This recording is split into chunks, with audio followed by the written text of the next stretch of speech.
ഒരൊറ്റ കാര്യം യുവർ വിക്ടിമിനെ കൊന്നത് ഈ 4 പേരാണെന്ന് എങ്ങനെ മനസ്സിലായെന്ന് ചോദിച്ചപ്പോൾ വിക്ടിമിന്റെ അമ്മ പറഞ്ഞത് it was in the media. It was in the media. അപ്പോൾ എനിക്കൊരു സംശയം, സത്യം പറയാനാണോ മീഡിയ, അതോ മീഡിയ പറയണത് മാത്രമാണോ സത്യം? മിസ്റ്റർ അയ്യർ, താങ്കൾ പറയണം. മീഡിയ പറയണതാണ് സത്യം ആവണമല്ലോ. കാരണം ഇതേപോലെ 1994 മീഡിയ മറ്റൊരു സത്യം പറഞ്ഞു. നോട്ട് സത്യം. ഇസ്രോ രഹസ്യം ചോരുന്നു, ഇന്ത്യൻ ശാസ്ത്രജ്ഞർ രാജ്യദ്രോഹികൾ. കേസ് കോടതിയിലെത്തി. മീഡിയ വിധിച്ച ശിക്ഷ കോടതി റദ്ദാക്കി. സത്യം തിരിച്ചറിഞ്ഞ അദ്ദേഹത്തിനെ കുറ്റവിമുക്തരാക്കി 25 വർഷത്തിന് ശേഷം രാജ്യം അദ്ദേഹത്തിന് പത്മഭൂഷൺ നൽകി ആദരിക്കുകയും ചെയ്തു.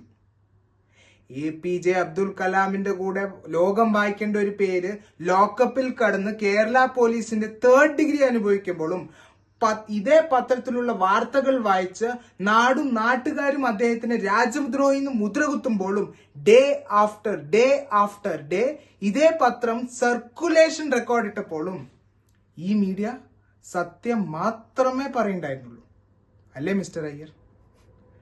This raises one question, Your Honor.